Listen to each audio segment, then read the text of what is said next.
Capítulo 7. Capitalismo e discriminação. Constitui fato histórico notável que o desenvolvimento do capitalismo tenha sido acompanhado por uma grande redução da extensão em que determinados grupos religiosos, raciais ou sociais operaram sob handicaps especiais com respeito às suas atividades econômicas, isto é, pela redução na discriminação que sofriam. A substituição dos acordos em termos de status pelos acordos em termos de contratos foi o primeiro passo para a libertação dos servos da Idade Média. A sobrevivência dos judeus ao longo da Idade Média foi possível devido à existência de um setor do mercado em que podiam operar e, portanto, manter-se, apesar da perseguição oficial.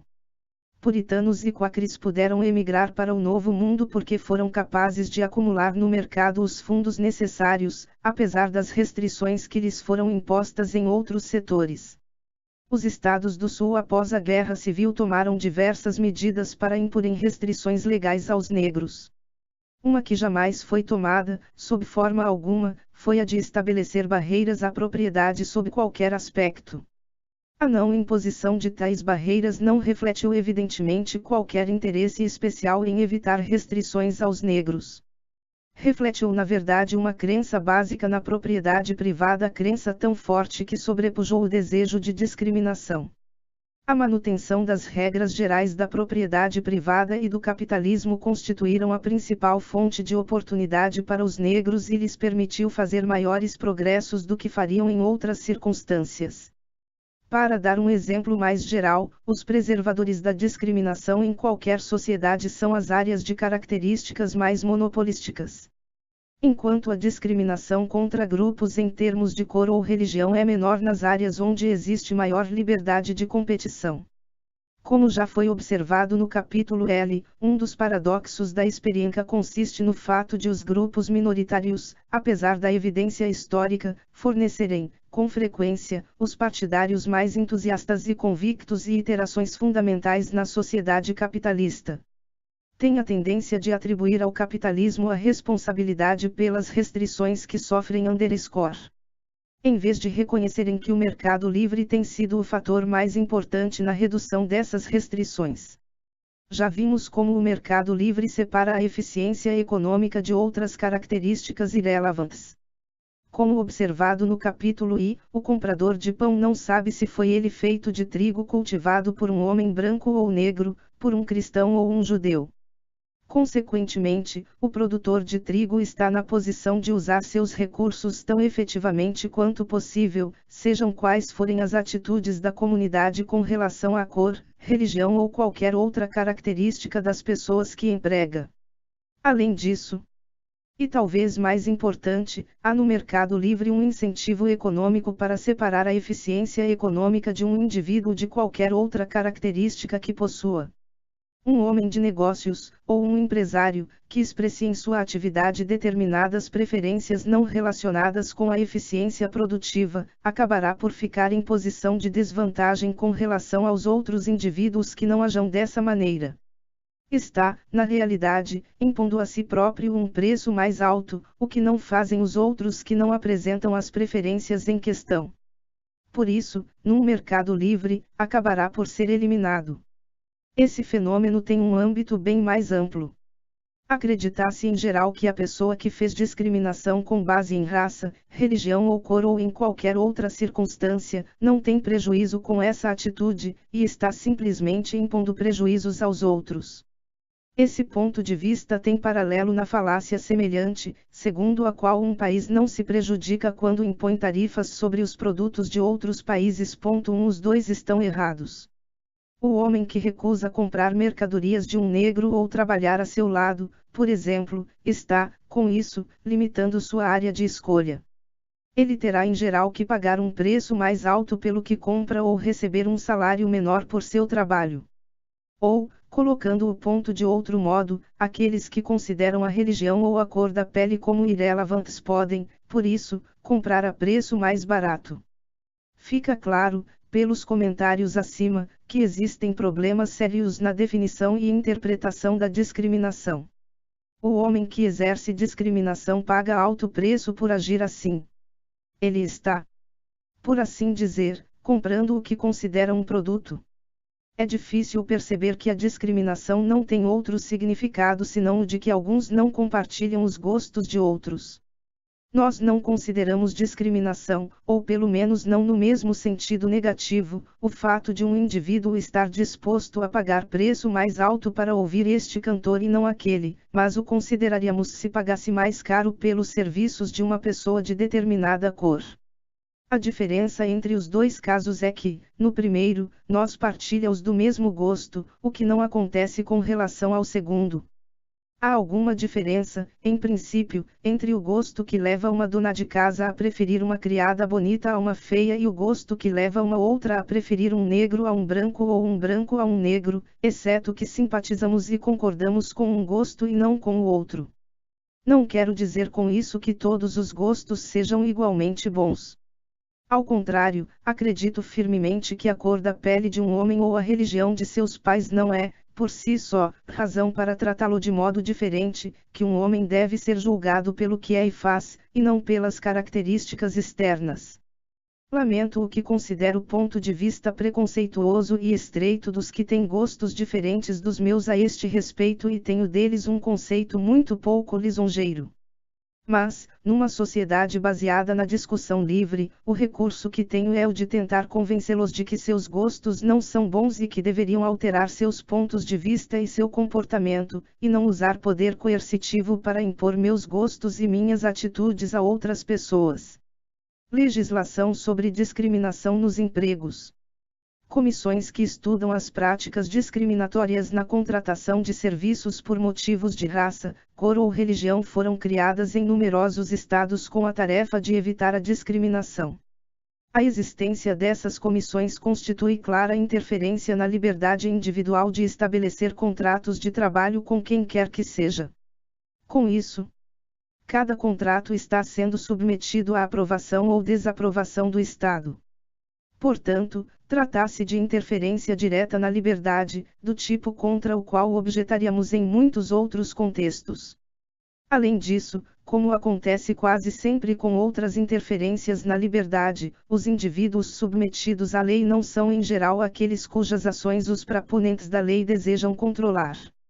Considerem, por exemplo, a situação de uma loja situada num bairro habitado por pessoas que têm forte aversão a serem servidas por negros. Suponhamos que uma destas lojas tenha vaga para um empregado, e o primeiro candidato a se apresentar seja negro e preencha todas as exigências estabelecidas pelo empregador. Suponhamos ainda que, como consequência da lei em questão, a loja seja obrigada a contratá-lo. O efeito de tal ação será a redução do movimento de negócios e a imposição de prejuízo ao proprietário. Se a preferência do bairro é realmente firme, poderá levar ao fechamento da loja. Quando o proprietário de uma loja contrata empregados brancos em vez de negros, no caso de não existir uma lei a respeito, ele pode não estar manifestando preferência ou preconceito ou gosto próprios. Pode estar simplesmente transmitindo os gostos da comunidade a que serve. Está na realidade oferecendo aos consumidores os serviços que estes desejam consumir. Entretanto, ele fica prejudicado, e pode ser mesmo o único prejudicado, por uma lei que o proíbe de desenvolver essa atividade. Isto é, que o proíba de satisfazer os gostos da comunidade contratando um empregado branco em vez de negro. Os consumidores, cujas preferências a lei pretende corrigir, serão afetados somente no sentido de que o número de lojas ficará limitado e terão que pagar um preço mais alto porque uma delas fechou. Esta análise pode ser generalizada. Na grande maioria dos casos, os empregadores transmitem a preferência de seus clientes ou dos outros empregados, quando adotam políticas de emprego que tratam fatores irrelevantes para a produtividade técnica e física como relevantes para o emprego. De fato, os empregadores têm tipicamente um incentivo, como já observado, para tentar de todos os modos satisfazer as preferências dos clientes ou dos empregados, se o não atendimento de tais preferências pode custar-lhes mais caro. Os proponentes de tais comissões argumentam que a interferência com a liberdade individual de estabelecer contratos de trabalho está justificada. O indivíduo que recusa empregar um negro, quando está devidamente qualificado para o cargo, em termos de capacidade física produtiva, prejudica com isto outros indivíduos, isto é o grupo de cor ou religioso em questão que tem suas oportunidades de trabalho limitadas. Este argumento envolve uma séria confusão entre dois tipos muito diferentes de dano. Um tipo está constituído pelo dano positivo que um indivíduo faz a outro por meio de força física ou obrigando-o a estabelecer determinado contrato contra a sua vontade. Exemplo óbvio é o do homem que fere outro com um porrete. Exemplo menos óbvio é o da poluição dos rios. Comentado no capítulo 2. O segundo tipo está constituído pelo dano negativo que ocorre quando dois indivíduos não estão em condições de firmar um contrato mutuamente conveniente, como no caso de um não estar disposto a comprar alguma coisa que outro quer vender. Se a comunidade, de modo geral, prefere cantores de blues em vez de cantores de ópera, ela está realmente aumentando o bem-estar dos primeiros em relação aos segundos. Se um cantor de blues pode encontrar emprego e um cantor de ópera não pode. Isto significa que o primeiro está oferecendo serviços que a comunidade acha conveniente comprar, e o segundo não está. O cantor de ópera está sendo prejudicado pelos gostos da comunidade. Ele estaria em situação melhor, e os cantores de blues estariam sendo prejudicados, se os gostos da comunidade fossem diferentes. Evidentemente, esse tipo de dano não envolve nenhuma troca involuntária ou uma imposição de custos ou a garantia de benefícios a terceiros. É evidente que o governo deve intervir para impedir que uma pessoa imponha dano a outra, isto é, para impedir coerção. Mas não há nenhuma justificativa para que o governo intervenha com o fim de impedir o dano do tipo negativo. Ao contrário, tais intervenções do Estado reduzem a liberdade e limitam-a. A legislação adotada envolve a aceitação de um princípio que seus proponentes considerariam abominável em qualquer outra circunstância. Se é válido ao Estado declarar que os indivíduos não devem discriminar por ocasião da contratação de empregados na base de cor, raça ou religião, então é igualmente válido ao Estado, desde que exista maioria que vote em tal sentido, declarar que os indivíduos devem discriminar quando da contratação de empregados em termos de cor, raça ou religião. As leis da Nuremberg de Hitler e as leis dos Estados do Sul impondo desvantagens aos negros são exemplos claros de leis semelhantes, em princípio, às que discutimos agora. Os oponentes de tais leis, mas que favorecem as existentes respeito da contratação de empregados, não podem argumentar contra elas dizendo que estão erradas em princípio, por envolverem um tipo de ação estatal que não deveria ser permitido. Só podem declarar que os critérios particulares usados são irrelevantes. Só podem tentar persuadir os outros homens a usar outros critérios. Se lançarmos um amplo olhar sobre a história e observarmos o tipo de coisas que a maioria é capaz de fazer, quando casos individuais são julgados na base de seus méritos próprios em vez de como parte de um princípio geral, teremos poucas dúvidas sobre a total inconveniência da aceitação de uma ação do governo nesta área, mesmo do ponto de vista de que apoiam no momento tal intervenção. Se, no momento, os que apoiam a legislação em exame estão em posição de impor seus pontos de vista, se deve a determinada situação constitucional e federal em que a maioria regional numa parte do país está em posição de impor suas opiniões a uma maioria de outra parte do país. Em termos gerais, qualquer minoria que dependa da ação específica de uma maioria para defender seus interesses está adotando atitude extremamente míope. A aceitação de certo número de leis aplicadas a certas espécies de casos pode evitar que maiorias específicas explorem minorias específicas.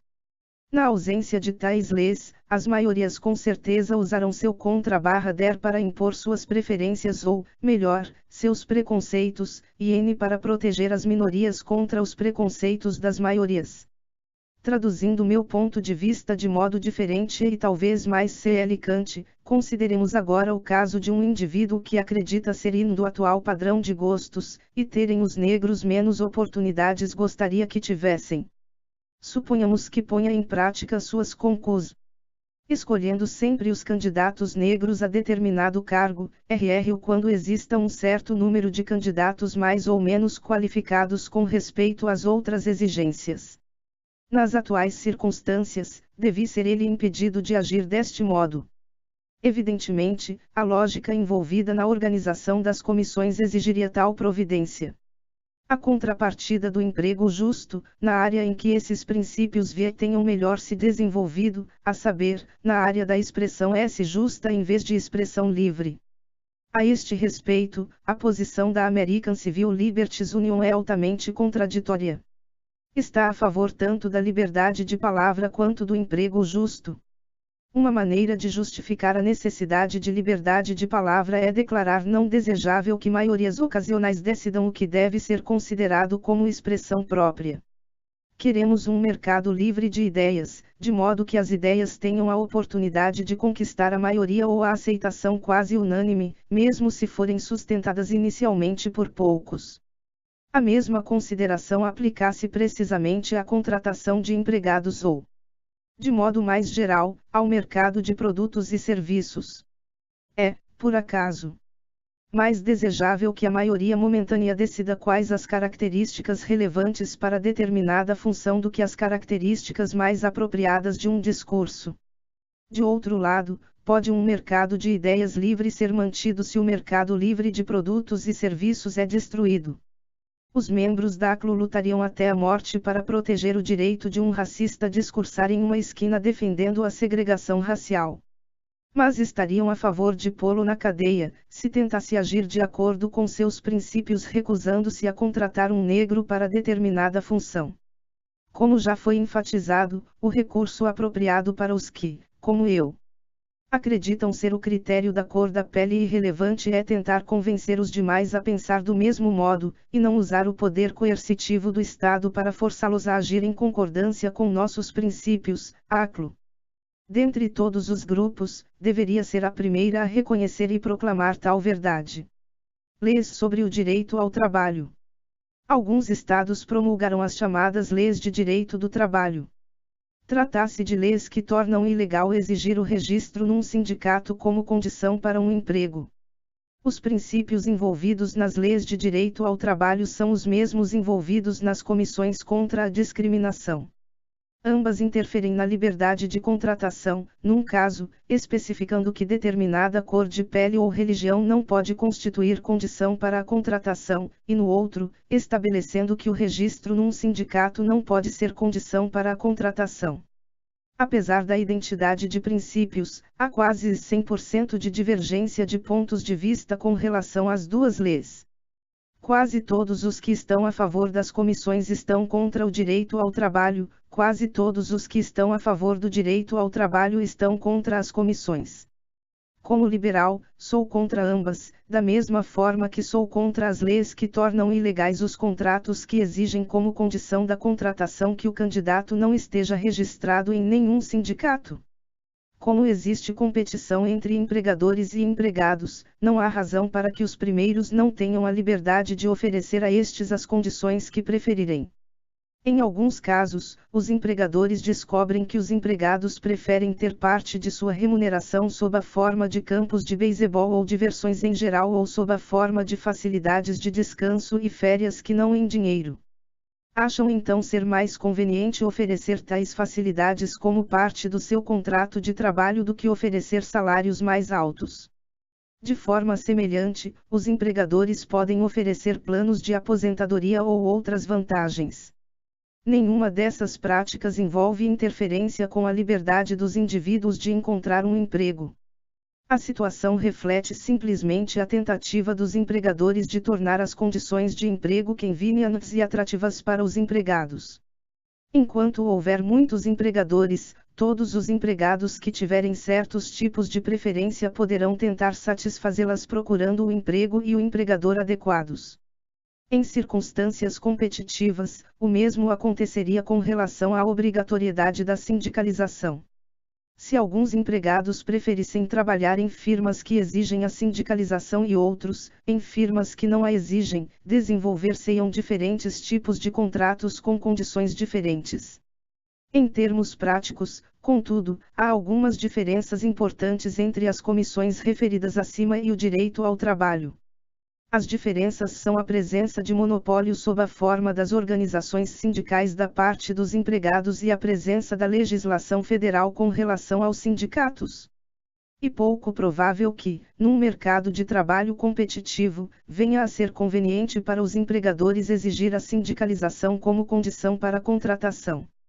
Enquanto muitas vezes pode-se encontrar sindicatos sem qualquer poder de monopólio do lado do trabalho, isto quase nunca acontece com as empresas fechadas, elas são frequentemente símbolo do poder de monopólio. A coincidência de uma empresa fechada com o monopólio do trabalho não justifica a lei do direito ao trabalho. Justificaria melhor uma ação no sentido de eliminar o monopólio, sob qualquer forma ou manifestação particular em que se apresente, justificaria uma ação antitrust mais efetiva e mais ampla no campo de trabalho.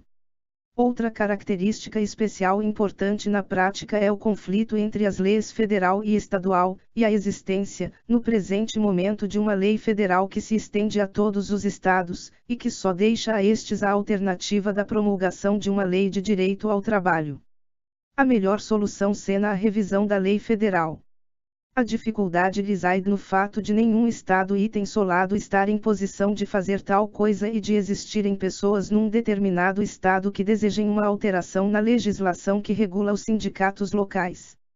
A lei do direito ao trabalho constitui o único meio efetivo nesta circunstância, e, portanto, o menor dos males.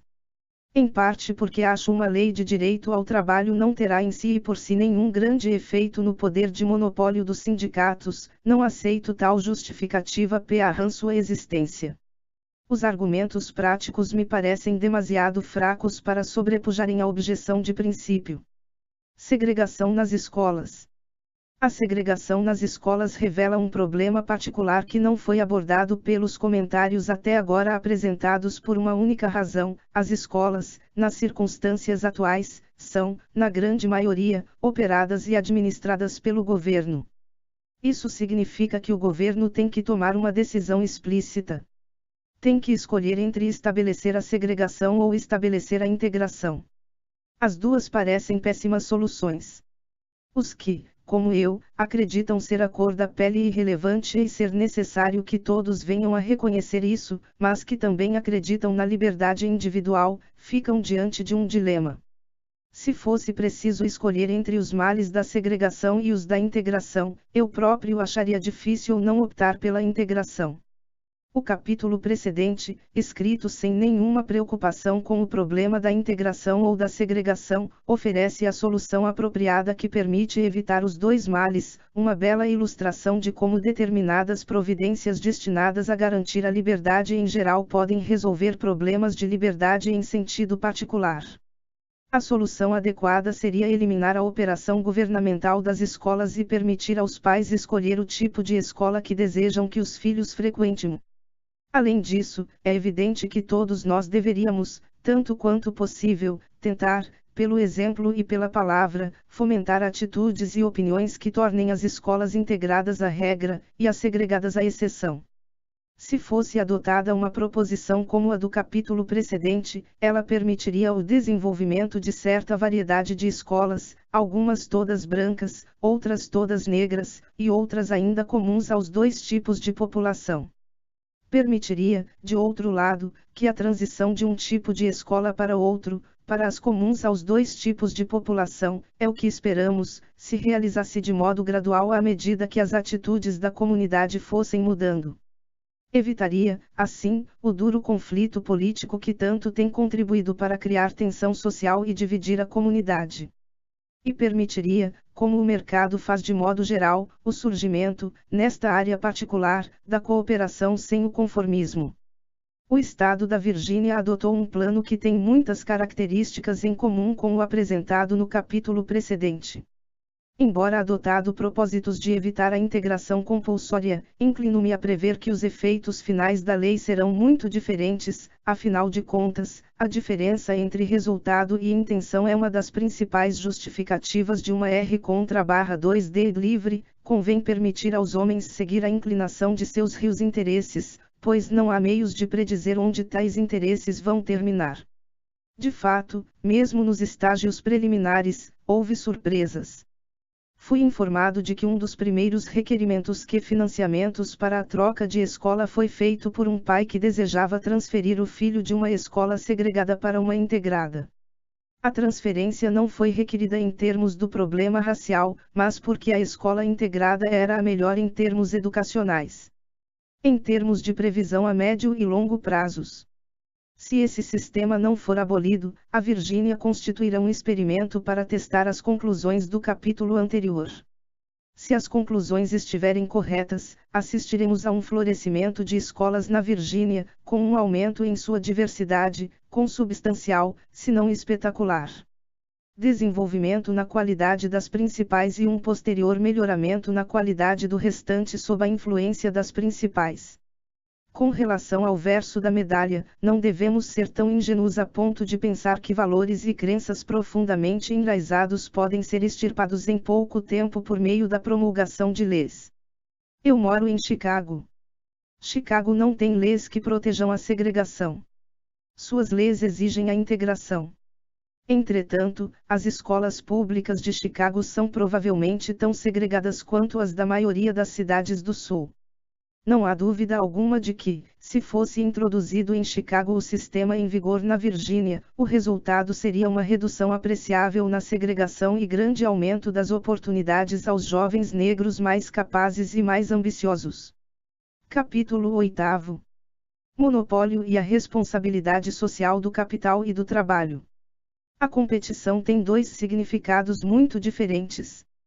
Em conversas comuns, competição significa rivalidade pessoal, com um indivíduo tentando suplantar o competidor. No mundo econômico, competição significa quase o contrário. Não há rivalidade pessoal no mercado competitivo. Não há disputas pessoais. O fazendeiro cultivador de trigo não se sente, num mercado livre, empenhado em rivalidade pessoal com seu vizinho que é, de fato, seu competidor, nem se sente por ele ameaçado.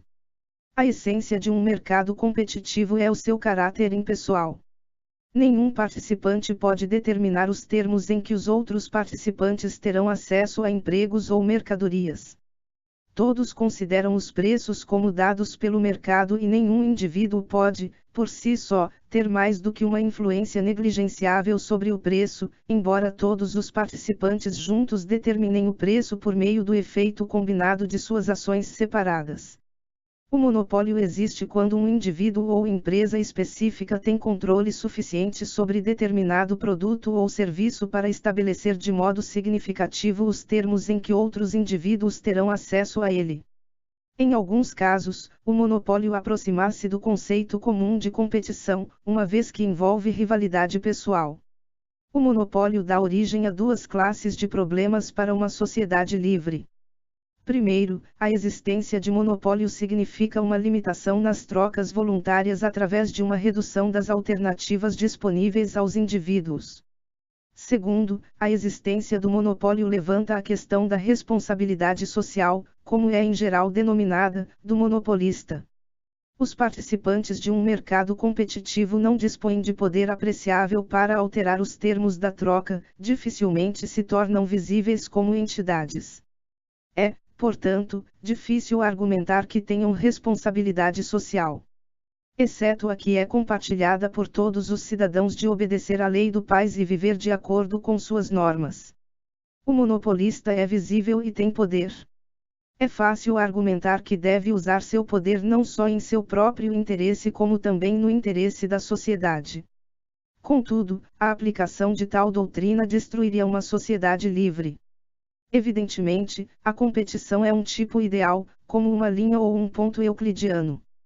Ninguém jamais viu uma linha euclidiana, mas nós todos achamos conveniente utilizar tal conceito. Da mesma forma, não existe o que chamamos de competição pura. Cada produtor tem algum efeito, embora pequeno, sobre o preço do produto que produz.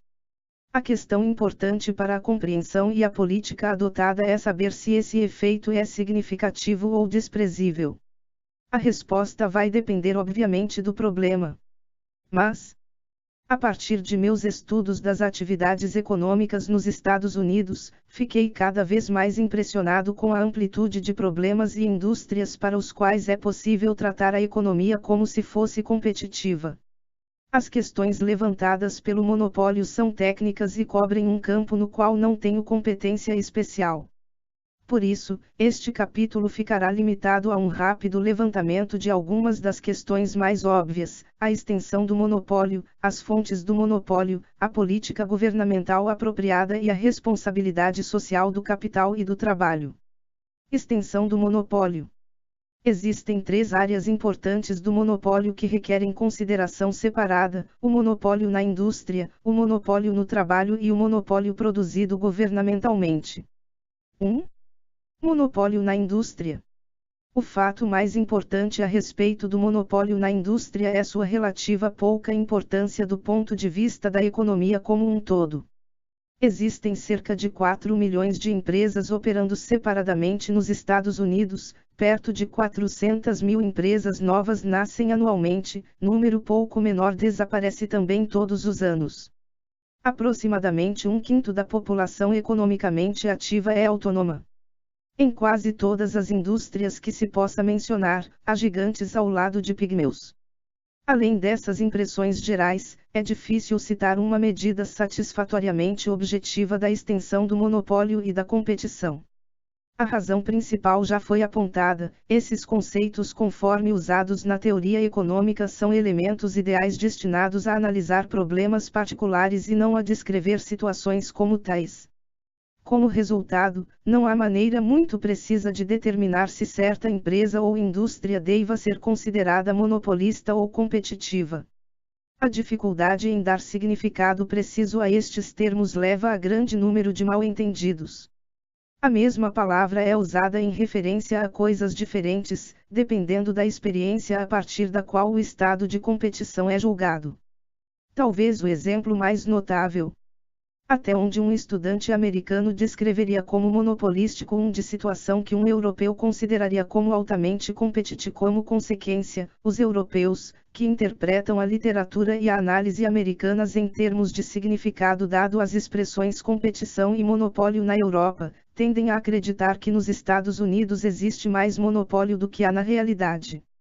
Bom número de estudos, especialmente os de G. Warren Nathan e George J. Stigler, tentam classificar as indústrias como monopolísticas, competitivas e operadas ou supervisionadas pelo governo e identificar as mudanças nestas categorias ao longo dos anos. 1. Concluíram eles que, em 1939, cerca de um quarto da economia podia ser considerada como operada ou supervisionada pelo governo. Os 3/4 restantes, quando muito um quarto, e talvez apenas 15%, poderiam ser considerados monopolísticos e pelo menos 3/4, e talvez 85%, como competitivos. O setor operado ou supervisionado pelo governo cresceu muito nos últimos 50 anos. No setor privado, de outro lado, não parece ter havido nenhuma tendência de crescimento quanto ao monopólio, parecendo, aliás, ter diminuído. Tenho a impressão de que existe convicção bastante geral de que o monopólio é bem mais importante do que sugerem os estudos feitos, e que tem crescido consistentemente nas últimas décadas. Uma das razões para essa crença errada é a tendência a confundir volume absoluto com volume relativo. À medida que a economia foi crescendo, as empresas tornarão-se maiores em tamanho absoluto. Tal fato foi tomado como indicando que possuem agora fatia maior do mercado, quando o mercado pode também ter crescido de modo ainda mais rápido. A segunda razão é que o monopólio recebe maior publicidade e desperta mais atenção do que a competição. Se se pedir a uma pessoa que cite as indústrias mais importantes dos Estados Unidos, ela incluirá quase certamente a indústria de automóveis, mas muito poucas indicariam o comércio por atacado. No entanto, o comércio por atacado é 2 vezes mais importante do que a indústria automobilística. O comércio por atacado é altamente competitivo, logo, desperta menos atenção. Pouquíssimas pessoas poderiam citar o nome de algumas empresas importantes nesse ramo, embora haja algumas muito grandes em tamanho absoluto. A produção de automóveis, embora altamente competitiva sob certos aspectos, está composta de muito poucas firmas, é certamente bem perto do monopólio. Qualquer pessoa é capaz de citar o nome das maiores empresas que fabricam automóveis. Para citar outro exemplo expressivo, o serviço doméstico é uma indústria muito mais importante que a indústria telegráfica e telefônica. A terceira razão é o preconceito geral e a tendência a enfatizar a importância do grande contra o pequeno, dos quais os casos citados são apenas uma pequena manifestação. Finalmente, se considera que a característica principal de nossa sociedade está constituída pelo seu caráter industrial. Isso leva à ênfase exagerada desse setor da economia, o qual na realidade é responsável por apenas cerca de 1/4 da produção ou dos empregos. E o monopólio está muito mais presente nesse setor do que nos demais setores da economia. A valorização excessiva da importância do monopólio vem acompanhada, em boa parte, pelas mesmas razões, de uma valorização excessiva da importância das mudanças tecnológicas que promovem o monopólio por comparação com as que promovem a competição. Por exemplo, o crescimento da produção em massa tem sido muito comentado. O desenvolvimento dos transportes e das comunicações, que promoveu a competição por ter reduzido a importância de mercados regionais e aumentado a área em que a competição poderia ocorrer, recebeu atenção muito menor. A concentração cada vez maior da indústria automobilística tornou-se lugar comum, o crescimento na indústria do transporte rodoviário de cargas que reduz a dependência às grandes estradas de ferro recebe pouca atenção, o mesmo acontece com o declínio da concentração da indústria do aço. 2. Monopólio no trabalho. A tendência semelhante com relação à importância do monopólio no lado do trabalho. Os sindicatos incluem cerca de 1/4 da população de trabalhadores, e por isso se dá demasiada importância ao papel dos sindicatos na estrutura de salários. Muitos sindicatos não têm praticamente nenhuma influência neste setor. Mesmo os mais fortes e poderosos só têm influência limitada na estrutura de salários. Neste caso, está ainda mais claro do que no anterior o motivo de existir tal supervalorização da importância do monopólio. Uma vez que existe um sindicato, qualquer aumento de salário virá através dele, embora possa não ser uma consequência da organização sindical. Os salários dos trabalhadores domésticos têm aumentado muito ultimamente. Se existisse um sindicato de trabalhadores domésticos, os aumentos teriam vindo através do sindicato e teriam sido atribuídos a ele. Não quero dizer com isso que os sindicatos não são importantes. Como o monopólio empresarial, eles têm papel importante no estabelecimento dos níveis de grande número de salários, que seriam diferentes se fossem estabelecidos apenas pelo mercado. Seria erro subestimar sua importância, como também o seria se o superestimássemos. Fiz certa vez uma estimativa grosseira de que, devido à existência dos sindicatos, cerca de 10 a 15% da população de trabalhadores obtiveram aumentos de 10 a 15% em seus salários. Isso significa que aproximadamente 85 ou 90% da população de trabalhadores tiveram seu nível de salários reduzidos mais ou menos 4%. Desde que fiz tal estimativa, estudos mais detalhados já foram feitos por outros autores. Tenho a impressão de que os resultados apresentados foram mais ou menos da mesma magnitude. Se um sindicato eleva os salários de determinada profissão ou indústria, toma o volume de empregos disponíveis nessa profissão ou indústria menor do que seria em outras circunstâncias, do mesmo modo que qualquer aumento de preços baixa o volume de compras. O resultado será um número maior de pessoas procurando emprego em outras áreas, o que baixa os salários nas áreas mais procuradas. Como os sindicatos têm mais poder com relação aos grupos que receberiam de qualquer forma salários altos, seus efeitos têm sido o de levar trabalhadores que recebem bons salários a receber salários ainda melhores, às custas dos trabalhadores de salários mais baixos. Os sindicatos, portanto, não só prejudicaram o público em geral e os trabalhadores como um todo por distorcerem a utilização de trabalho, mas também tornaram os salários da classe trabalhadora mais desiguais por reduzirem as oportunidades disponíveis aos trabalhadores menos categorizados. Sob certo aspecto, há uma diferença importante entre monopólio empresarial e monopólio do trabalho.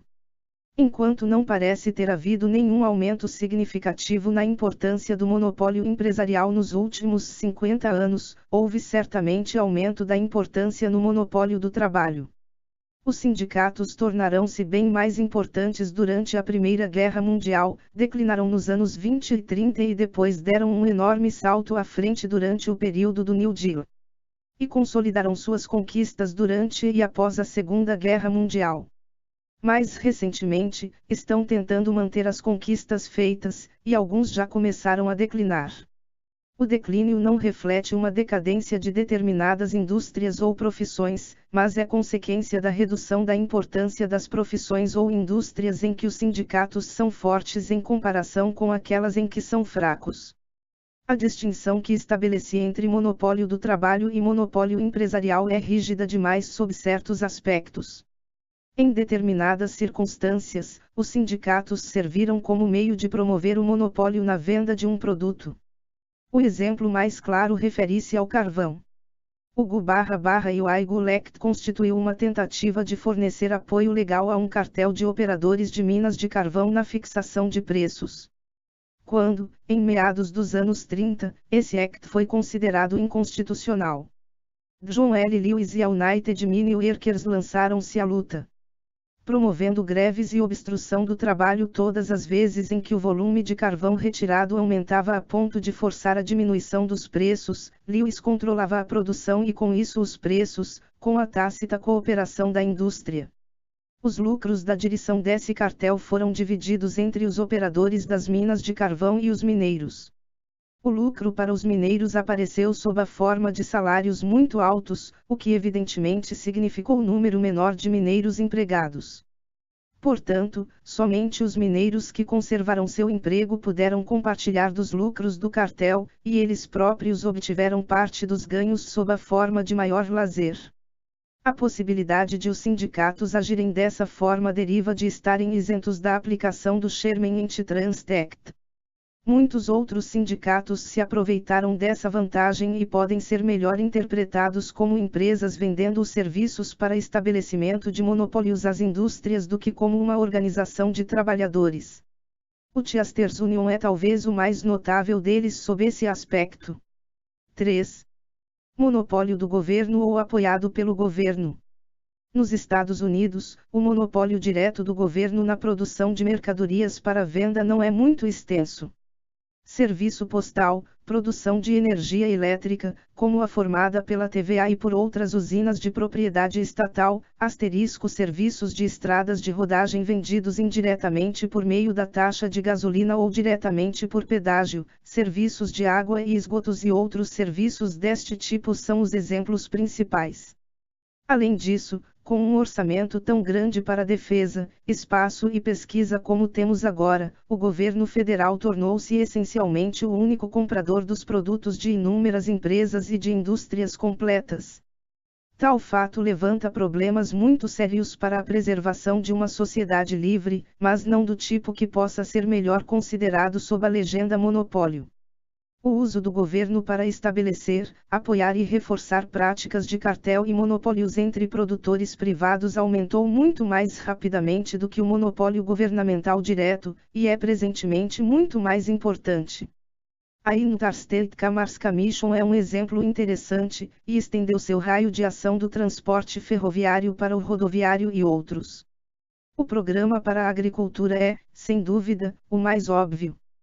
Trata-se essencialmente de um cartel reforçado pelo governo. Temos ainda o exemplo da Federal Communications Commission, com controle do rádio e da televisão, a Federal Power Commission, com controle sobre petróleo e a gasolina no comércio interestadual, a Civil Aeronautics Board, com controle sobre as linhas aéreas, a regulação dos juros bancários pela Federal Reserve Board, que estabelece as taxas máximas de juros que os bancos podem pagar para depósitos a prazo, e a proibição legal do pagamento de juros para depósitos à vista. São exemplos no nível federal. Além disso, tem havido grande proliferação de desenvolvimentos semelhantes em nível estadual e local. A Texas Railroad Commission, a qual, até onde estou informado, nada tem a ver com estradas de ferro, as restrições sobre a produção de petróleo por meio da limitação do número de dias em que os poucos podem produzir. Age assim em nome da conservação, mas de fato o faz com o propósito de controlar os preços. Mais recentemente, teve a ajuda das cotas federais de importação do petróleo.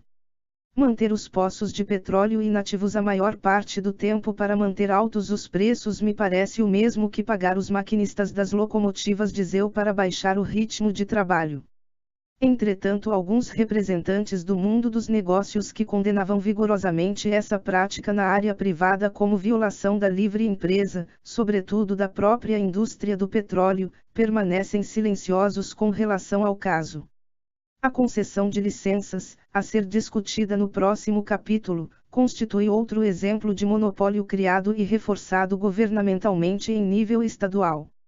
Limitações do número de táxis que podem ser operados exemplificam restrições semelhantes em nível local.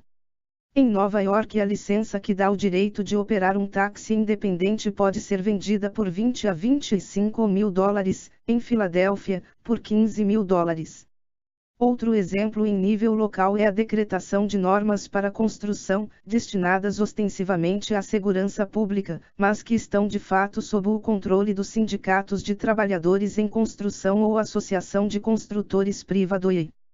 Tais restrições são numerosas e aplicam-se a uma grande variedade de atividades tanto em nível estadual como em cidades. Todas constituem limitações arbitrárias da liberdade dos indivíduos de promoverem trocas voluntárias com outros indivíduos, de fato, além de restringir a liberdade, fomentam um desperdício de recursos. Um tipo de monopólio criado pelo governo muito diferente em princípio dos aludidos até agora é a concessão de patentes aos inventors e de copyrights aos autores.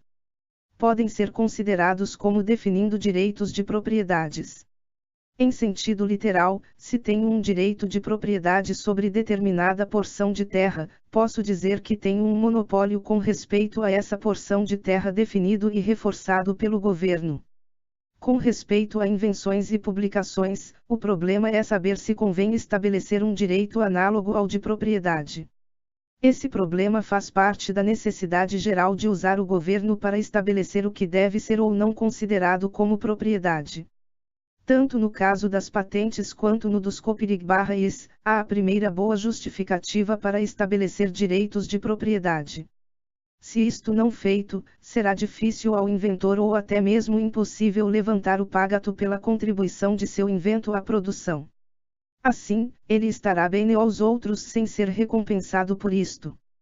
Logo, não terá incentivo de devotar o tempo e os esforços necessários a produzir a invenção. As mesmas considerações se aplicam ao escritor. Ao mesmo tempo, há custos envolvidos. Por um lado, há inúmeras invenções que não podem ser patenteadas. O inventor do supermercado, exemplo mais óbvio é o sistema de telefones, sistema de águas e outros desse tipo numa comunidade individual. Infelizmente, não há boa solução para o monopólio técnico. Há somente uma escolha entre três males: monopólio privado não regulamentado, monopólio privado regulamentado pelo Estado, operação governamental. Parece impossível declarar de modo geral que um desses males é uniformemente preferível aos outros dois. Conforme já observado no capítulo 2, a grande desvantagem tanto da regulamentação governamental quanto da operação governamental do monopólio reside no fato de ser altamente difícil de revogar. Como consequência, estou inclinado a crer que o menor dos males é o monopólio privado não regulamentado, onde for possível tolerá-lo. Mudanças dinâmicas muito provavelmente acabariam por miná-lo e há pelo menos alguma chance de que poderão exercer alguma influência. Por exemplo, prestou um grande benefício a seus semelhantes, pelo qual não pôde pedir recompensa. Até onde o mesmo tipo de habilidade é exigido para um tipo de invenção como para outro, a existência de patentes tende a desviar a atividade para invenções que podem ser patenteadas. De outro lado, patentes triviais ou patentes que teriam uma legalidade dúbia se fossem contestadas num tribunal são frequentemente usadas como um modo de manter arranjos privados fraudulentos, os quais talvez não pudessem ser mantidos de outro modo. Apresentei até agora comentários superficiais sobre um problema difícil e importante. Meu objetivo não foi sugerir nenhuma solução específica, mas somente mostrar como patentes e copyrights pertencem a uma classe diferente dos monopólios governamentais ou apoiados pelo governo e ilustrar o problema de política social que colocam. Uma coisa está clara. As condições específicas ligadas a patentes e copyrights, por exemplo, a concessão da proteção da patente por 17 anos em vez de qualquer outro período, não constituem uma questão de princípio, e questão a ser determinada por considerações de ordem prática. Eu próprio estou inclinado a crer que um período bem menor da proteção da patente seria preferível. Mas trata-se de simples opiniões sobre uma questão já amplamente estudada e que merece ainda estudos mais detalhados. Não deve, portanto, merecer muito crédito. Fontes de monopólio. Existem 3 fontes principais de monopólio: considerações de ordem técnica, assistência governamental direta e indireta e conluio privado. 1. Considerações de ordem técnica. Como já observado no capítulo 2, o monopólio pode surgir porque considerações de ordem técnica tornam mais eficiente ou econômico ter uma só empresa do que muitas delas. E no Nupono. Se o mercado para a indústria protegida é suficientemente grande e as condições técnicas permitem inúmeras firmas, pode haver competição efetiva interna na indústria têxtil. Mas é claro que as tarifas promovem o monopólio. É muito mais fácil a um pequeno número de firmas conspirar para estabelecer preços, e geralmente é mais fácil para empresas do mesmo país entrar em conspiração do que para empresas situadas em países diferentes. A Inglaterra estava protegida pelo comércio livre durante o século XIX e os primeiros anos do século XX contra o desenvolvimento de monopólios, a despeito do tamanho relativamente pequeno de seu mercado doméstico e o grande porte de algumas firmas. O monopólio tornou-se um problema bem mais sério na Inglaterra desde que o comércio livre foi abandonado, primeiro após a Primeira Guerra Mundial, e depois, de modo mais amplo, no início da década de 30. Os efeitos da legislação tributária foram mais indiretos, embora não se apurem 16 de seus efeitos e, mesmo a curto prazo, haverá sempre número maior de alternativas do que pode parecer à primeira vista. Por isso, as empresas privadas estariam bastante limitadas quanto à vantagem de manter os preços altos. Além disso, como já vimos, as agências controladoras ou reguladoras tendem frequentemente a cair sob o controle dos produtores e os preços poderão não ser mais baixos sob regulamentação do que sem ela. Felizmente, as áreas em que as considerações técnicas tornam o monopólio solução provável ou preferível são muito limitadas. Elas não oferecem nenhuma séria ameaça à preservação de uma economia livre, exceto pela tendência da regulamentação, introduzida por este mesmo motivo, de se estender para situações em que não se justifica. 2. Assistência direta e indireta do governo. Provavelmente, a maior fonte de poder do monopólio é a assistência do governo, direta ou indireta. Numerosos exemplos de assistência do governo razoavelmente direta já foram citados acima. A assistência indireta ao monopólio consiste em medidas tomadas com outros propósitos que têm como efeito não premeditado a imposição de limitações sobre competidores potenciais de firmas existentes. Talvez os 3 exemplos mais claros sejam as tarifas, a legislação de impostos e as leis com respeito às disputas trabalhistas. Obviamente, as tarifas têm sido impostas em grande parte para protegerem as indústrias domésticas, o que significa impor handicaps a competidores potenciais. Elas sempre interferem com a liberdade de os indivíduos se engajarem em trocas voluntárias. Afinal de contas, o liberal toma o indivíduo, não a nação ou o cidadão de uma determinada nação, como a sua unidade. Por conseguinte, considera como violação da liberdade o fato de 2 cidadãos dos Estados Unidos e da Suíça serem impedidos de realizar uma troca que seria mutuamente vantajosa, como considera uma violação da liberdade que 2 cidadãos dos Estados Unidos sejam impedidos de fazê-lo. As tarifas não precisam levar a nos importantes. Um elemento importante tem sido a associação do imposto de renda de pessoa física e jurídica combinada com o tratamento especial dos lucros sobre o capital no imposto de renda individual. Suponhamos que uma companhia tenha ganho uma renda de $1 milhão livre de impostos. Se pagar o milhão inteiro a seus acionistas como dividendos, eles terão que incluí-lo como parte de sua renda passível de pagamento de imposto de renda. Suponhamos que tenham de pagar, em média, 50% de sua renda adicional sob a forma de imposto. Eles teriam, portanto, $500 mil disponíveis para gastar ou para poupar e investir. Se, em vez disso, a companhia não pagar dividendos a seus acionistas, ela terá o inteiro $1 milhão para investir internamente. Tais reinvestimentos tenderão a aumentar o valor de capital de suas ações. Os acionistas que teriam poupado os dividendos, se distribuídos, podem simplesmente guardar as ações e adiar o pagamento dos impostos para quando as venderem. Eles, como os que venderão em ocasiões anteriores para realizar a renda que pretendem dedicar ao consumo, pagarão impostos em termos de taxas sobre lucros de capital, que são mais baixas do que as taxas de imposto de renda regular. Essa estrutura tributária encoraja a retenção dos lucros. Mesmo que o retorno a ser ganho internamente seja substancialmente menor do que aquele que o acionista como tal poderia obter investindo os fundos externamente, poderá ser mais conveniente investir internamente devido à economia nos impostos. Isso leva a uma perda de capital, a sua utilização em atividades menos produtivas. Foi esta uma das maiores razões da tendência observada, após a Segunda Guerra Mundial, em direção à diversificação horizontal, à medida que as firmas procuravam uma saída para seus lucros. Constitui também uma grande fonte de força para as empresas estabelecidas com relação aos novos empreendimentos. As empresas estabelecidas podem ser menos produtivas do que as novas, mas seus acionistas têm maior incentivo para investir nelas do que para receber os dividendos a fim de poderem investir em novas empresas através do mercado de capital. Uma das fontes principais do monopólio do trabalho tem sido a assistência governamental.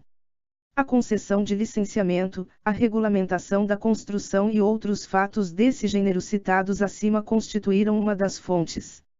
A legislação que garante imunidades especiais aos sindicatos, como a isenção com respeito às leis antitruste, restrições da responsabilidade dos sindicatos, direito de responder a tribunais especiais são uma segunda fonte.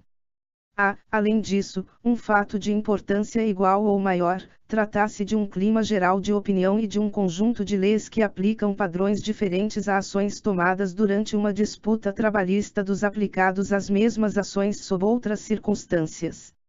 Se um grupo de homens depredar carros ou destruir a propriedade por pura perversidade ou por vingança pessoal, nenhuma só mão se levantará para defendê-los ou protegê-los das consequências legais.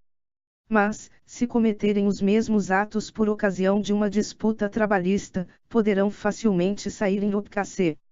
Sindicatos envolvendo violência física ou coerção dificilmente ocorreriam se não fosse pela aquiescência implícita das autoridades.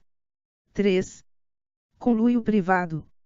A última fonte de monopólio é o conluio privado. Como diz Adam Smith, as pessoas do mesmo ramo de negócios raramente se encontram, mesmo para festas ou diversões, mas a conversação termina numa conspiração contra o público ou em algum acordo para aumentar os preços. Tais conspirações ou arranjos para cartéis privados estão, portanto, surgindo sempre. Contudo, são em geral instáveis e de breve duração, a não ser que possam invocar a assistência do governo. O estabelecimento do cartel, por meio do aumento dos preços, torna mais atraente para outros tentar participar da indústria. Além disso, como o preço mais alto só pode ser estabelecido pelos participantes se eles restringem sua produção abaixo do nível em que gostariam de produzir ao preço estabelecido, há um incentivo a cada um em separado para baixar o preço e expandir a produção. Cada um, evidentemente, espera que os demais cumpram o acordo. Basta um somente ou alguns, que são de fato benfeitores do público, para romper o cartel. Na falta de assistência governamental para fortalecer o cartel, os trapaceiros têm quase toda a certeza de alcançar rapidamente seus objetivos. O papel principal de nossas leis antitruste tem sido o de evitar tais conspirações privadas. Sua maior contribuição a esse respeito processa-se através de seus efeitos indiretos, e não através das medidas concretas como tais. Ficaram eliminadas as práticas mais óbvias, como, por exemplo, as reuniões públicas para tal fim, tornando assim as conspirações mais dispendiosas. Ainda mais importante, essas leis reafirmaram a doutrina da lei comum de que combinações para a restrição de mercado não podem ser defendidas nos tribunais. Em vários países europeus, os tribunais reforçariam um acordo estabelecido por um grupo de empresas para vender somente através de uma única agência, condenando as empresas a pagar penalidades específicas se violassem o acordo. Nos Estados Unidos, tal acordo não seria considerado nos tribunais. Essa diferença constitui uma das razões principais por que os cartéis são bem mais estáveis e numerosos nos países europeus do que nos Estados Unidos. Política governamental apropriada. A primeira e mais urgente necessidade na área da política governamental é a eliminação das medidas que apoiam diretamente o monopólio, quer monopólio empresarial quer monopólio no trabalho, e a aplicação das leis convenientes tanto às empresas quanto aos sindicatos. Ambos devem ser submetidos às leis antitruste, os dois devem ser tratados do mesmo modo com respeito às leis sobre destruição da propriedade e interferência nas atividades privadas. Além disso, o passo mais importante e mais efetivo para a redução do poder do monopólio consistiria numa extensa reforma das leis sobre impostos. Os impostos sobre pessoas jurídicas deveriam ser abolidos.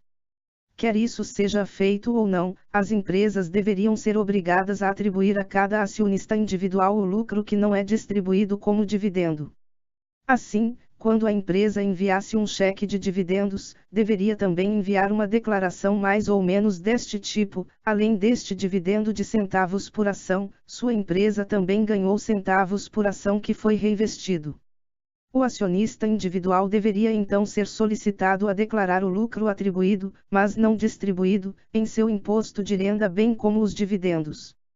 As empresas estariam assim livres para reinvestirem tanto quanto desejassem, mas não teriam outro incentivo para fazê-lo a não ser o incentivo apropriado de poder ganhar mais internamente o que o acionista ganharia externamente.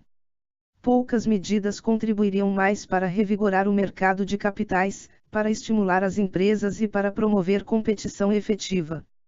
Evidentemente, até quando o imposto de renda individual continuar regulamentado da maneira atual, haverá forte pressão para tentar sonegá-lo de algum modo. Assim, bem como diretamente, o elevado imposto de renda constitui um sério impedimento ao uso eficiente de nossos recursos.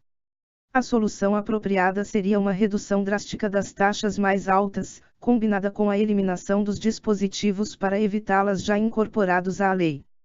Responsabilidade social do capital e do trabalho. Ultimamente, um ponto de vista específico tem obtido cada vez maior aceitação, o de que os altos funcionários das grandes empresas e os líderes trabalhistas têm uma responsabilidade social para além dos serviços que devem prestar aos interesses de seus acionistas ou de seus membros. Esse ponto de vista mostra uma concepção fundamentalmente errada do caráter e da natureza de uma economia livre.